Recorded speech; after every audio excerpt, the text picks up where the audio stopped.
ವೆನಿಜುವೆಲಾಕ್ಕೆ ಅಪ್ಪಳಿಸಿದ ಭೀಕರ ಭೂಕಂಪದ ಸುದ್ದಿಯೊಂದಿಗೆ ಇವತ್ತಿನ ನ್ಯೂಸ್ ಅವರ್ನ ಶುರು ಮಾಡ್ತಾ ಇದ್ದೀವಿ. ಒಂದು ಪೊಲಿಟಿಕಲ್ ಭೂಕಂಪ ಆಗಿತ್ತಲ್ಲಿ. ಅಮೆರಿಕದ ಸೇನೆ ಒಂದು ಕಾರ್ಯಾಚರಣೆ ಮಾಡಿ ಅದರ ಅಧ್ಯಕ್ಷ ಮಡೇರೋರನ್ನು ಅರಮನೆಯಿಂದಲೇ ಯಥಾಕೊಂಬಂದುಬಿಟ್ಟಿತ್ತು. ಅದಾದ ನಂತರ ಅಧ್ಯಕ್ಷೆಯೊಬ್ಬರು ಅಲ್ಲಿ ಬಂದಿದ್ದಾರೆ, ದೇಶ ನಡ್ಕೊಂಡು ಹೋಗ್ತಾ ಇದೆ. ಅಂಥ ಟೈಮ್ನಲ್ಲಿ ರಿಕ್ಟರ್ ಮಾಪಕದಲ್ಲಿ 7.1 ಶತಮಾನದ ಅತ್ಯಂತ ಭೀಕರ ಭೂಕಂಪ ಅಂತಿದ್ದಾರೆ ಇದಕ್ಕೆ. 7.1 ಒಂದು ಸಲ, 7.5 ಇನ್ನೊಂದು ಸಲ. ಮೊದಲಿಗೆ ಆದ ಭೂಕಂಪ ಭೂಮಿ ಅದರ ಕೇಂದ್ರ ಭೂಮಿ ಒಳಗಿನಿಂದ 22 ಕಿಲೋಮೀಟರ್ ಒಳಗಿತ್ತಂತೆ. 22 ಕಿಲೋಮೀಟರ್ ಒಳಗೆ ಕಂಪಿಸಿದ್ದಕ್ಕಿದು. ಅದಾದ ನಂತರ 7.5 ಅದು 10 ಕಿಲೋಮೀಟರ್ ಒಳಗಿತ್ತಂತೆ ಭೂಮಿಯ ಒಳಗೆ. ನಮ್ಮ ಲೆಫ್ಟ್ ಸ್ಕ್ರೀನ್ ಮೇಲೆ, ನಮ್ಮ ಸ್ಕ್ರೀನಿನ ಎಡಭಾಗದ ಮೇಲೆ ವೆನಿಜುವೆಲಾ ದೇಶದ ಸುಂದರ ದೃಶ್ಯಗಳನ್ನು ನೀವು ನೋಡ್ತಾ ಇದ್ದೀರಿ. ಇದು ಭೂಕಂಪ ಆಗೋದಕ್ಕಿಂತ ಮುಂಚೆ ಇದು. ಭೂಕಂಪದ ಸಂದರ್ಭ ಹೆಂಗಿದೆ ನೋಡಿ, ಹೆಂಗೆ ಬೀಳ್ತಾ ಇದ್ದಾವೆ ಬಿಲ್ಡಿಂಗ್ಗಳು. 10,000 ಜನ ಸತ್ತು ಹೋಗಿದ್ದಾರೆ ಅಂತ ಅಂದಾಜಿದೆ.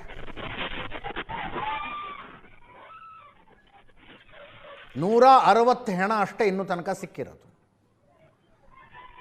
ಈ ಕುಸಿದು ಬಿದ್ದ ಬಿಲ್ಡಿಂಗ್ಗಳನ್ನು ಕ್ಲೀನ್ ಮಾಡ್ತಾ ಹೋಗ್ತಾರಲ್ಲ, ಹೆಣಗಳು ಸಿಗ್ತಾ ಹೋಗ್ತವೆ ನೋಡಿ. ಅಲ್ಲಿ ರೋಡ್ ಹೆಂಗೆ ಬಿರುಕುಬಿಟ್ಟಿದೆ.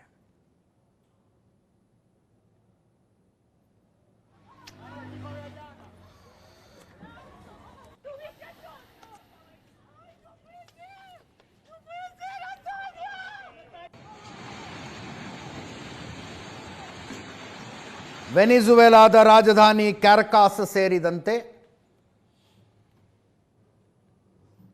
ದೇಶದ ತುಂಬ ಆಗಿರುವ ಭೂಕಂಪ ಇದು. ಯಾರಾಕುಯಿ ರಾಜಧಾನಿಯ ಬಳಿ 7.2 ದಾಖಲಾಗಿದೆ. ಫಸ್ಟ್ ಭೂಮಿ ಕಂಪಿಸಿತು. ಅದಾದ 39 ಸೆಕೆಂಡಿಗೆ, ಎಕ್ಸಾಕ್ಟಾಗಿ 39 ಸೆಕೆಂಡಿಗೆ ಎರಡನೇ ಸಲ ಭೂಕಂಪ.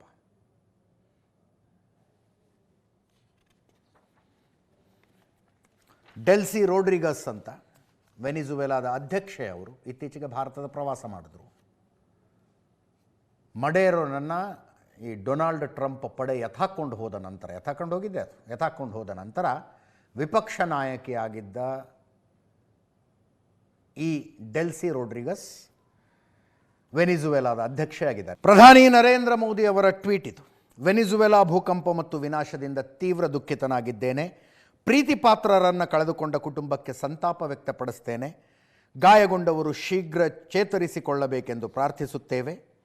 ಕಷ್ಟದ ಸಮಯದಲ್ಲಿ ಎಲ್ಲರೊಂದಿಗೆ ಒಗ್ಗಟ್ಟಿನಿಂದ ನಾವು ನಿಲ್ಲುತ್ತೇವೆ. ಭಾರತ ಸಾಧ್ಯವಿರುವ ಎಲ್ಲ ಸಹಾಯವನ್ನು ನೀಡಲು ಸಿದ್ಧವಾಗಿದೆ ಅಂತ ಡೊನಾಲ್ಡ್ ಟ್ರಂಪ್ ಅವರ ಪೋಸ್ಟ್.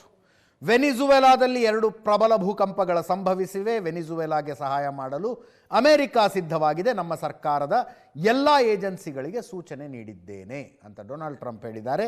ಗವೋ ಜಿಯಾಕುನ್ ಅಂತ ಚೀನಾದ ವಿದೇಶಾಂಗ ವಕ್ತಾರರ ಸ್ಟೇಟ್ಮೆಂಟು. ಭೂಕಂಪದಲ್ಲಿ ಚೀನಾದ ಜನರ ಸಾವು ನೋವು ವರದಿಯಾಗಿಲ್ಲ. ಭೂಕಂಪನದ ವೇಳೆಯನ್ನು ಸೂಕ್ಷ್ಮವಾಗಿ ಗಮನಿಸ್ತಾ ಇದ್ದೇವೆ.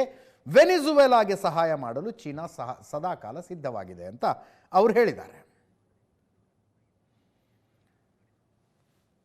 ವೆನಿಜುವೆಲಾದ ಈ ರಿಕ್ಟರ್ ಮಾಪಕ ಅನ್ನೋದು ಅದನ್ನು ಅರ್ಥ ಮಾಡ್ಕೊಳ್ಳೋದು ಬಹಳ. ಈಗ 5.1ಗೂ 7.1ಗೂ ಡಿಫ್ರೆನ್ಸ್ ಏನು ಅಂತ ನೋಡಿದ್ರೆ, 5.1ಗೆ ಏನು ಎನರ್ಜಿ ರಿಲೀಸ್ ಆಗುತ್ತಲ್ಲ ಭೂಕಂಪದಲ್ಲಿ, ಅದರ 1000 ಪಟ್ಟು ಹೆಚ್ಚು 7.1ಗಾಗತ್ತಂತೆ. ಇತ್ತೀಚೆಗೆ ಮಯನ್ಮಾರ್ನಲ್ಲಿ ಭೂಕಂಪ ಆಯಿತು. 3 ಮೀಟರ್ ಆಚೆ ಈಚೆ ಸರದಾಡಿತ್ತು ಭೂಮಿ. ನಿಂತ ಜಾಗದಿಂದ 3 ಮೀಟರ್. ಅದಕ್ಕಿಂತ ಪ್ರಬಲ ಭೂಕಂಪ ಇದು.